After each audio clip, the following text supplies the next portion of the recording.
Most players think defensive play is just putting units in a formation and waiting for the enemy to advance. But defense in Total War, including Warhammer 3, is much more complicated than that.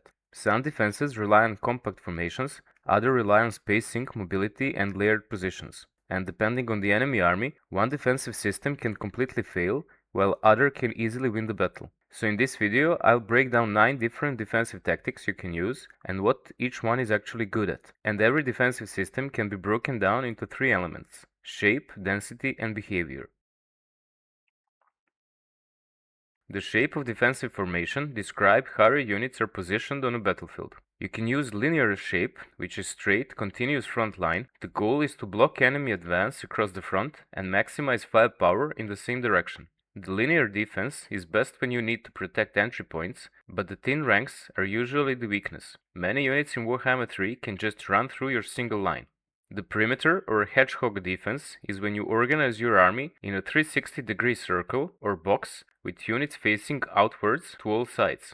The goal is to survive and hold position when entirely surrounded by enemy forces. It's only useful if you're caught by melee-focused army on completely open ground and without any cover. This is the classic box formation, which negates flanks and rear. However, just like line, it cannot withstand concentration of enemy force into one spot.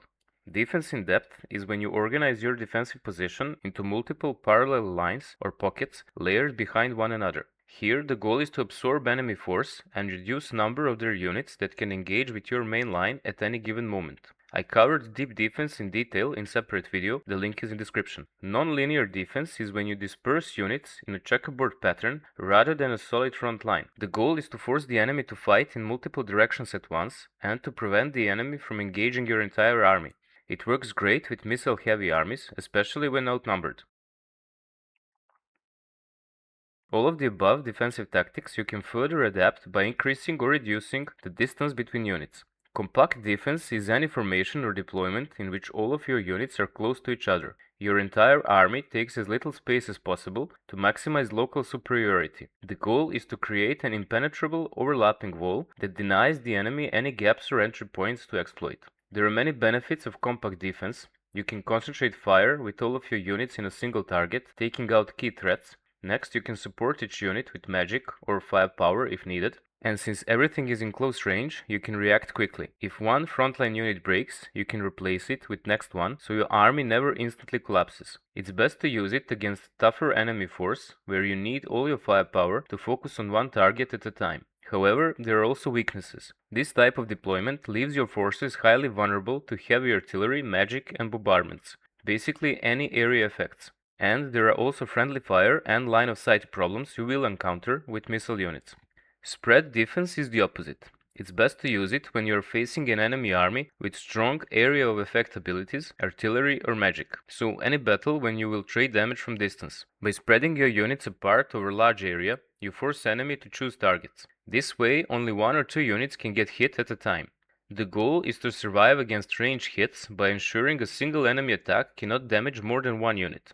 It drastically reduces casualties, but it also heavily dilutes your firepower. Also, it's usually not good against melee factions, especially if they outnumber you, as your units can easily be isolated and killed one by one. Since here you cannot support all of your army at once, advanced units can get quickly overrun, and fast units can exploit gaps in your ranks and target your backline. Whichever defensive position you use, you should also choose defensive behavior, how your army moves and fights once the battle begins. However, behavior also depends on army composition. Passive or static defense is when you hold a specific area or terrain at all costs. Here, you prioritize strong defensive position over movement. This is how ranged infantry and artillery-based armies operate most of the time. Active defense is a dynamic style of defending that relies on disruptions rather than sitting still behind a static wall. The goal is to seize the initiative and split and delay enemy forces before they can fully engage your army, so you can destroy them in portions, either with missiles or countercharges. However, it demands high micro and good awareness to execute well. Active defense also requires speed advantage, so you need mobile units like flyers or cavalry, but summons can work as well. The goal is to force engagements where and when you want them. Mobile defense is the direct counterpart to active defense, where you intentionally let the enemy penetrate an area. Instead of defending a position, you use a small force to bait the enemy into a specific zone and trap them there, then destroy them with massive striking force, either from range or in melee. Guerrilla Warfare can also be used defensively, but it works only with specific units or in specific terrain. Here you let main enemy force advance past your hidden units, which you then reveal to ambush them from rear or multiple sides. Here you prevent enemy to engage you by hiding your units, and only pick smaller fights across the map until you win. It works with units with stock, or if you can hide majority of your army in the forest until you open fire on enemy. It can also be combined with other tactics like kiting, hit and run, etc. So good defensive play is not about sitting still, it's about understanding what kind of pressure the enemy army creates and choosing the right defensive system to deal with it, because a defense that works perfectly in one battle can completely fail in the next one. And if you want to check specific formations for gunpowder units, watch this video next. See ya!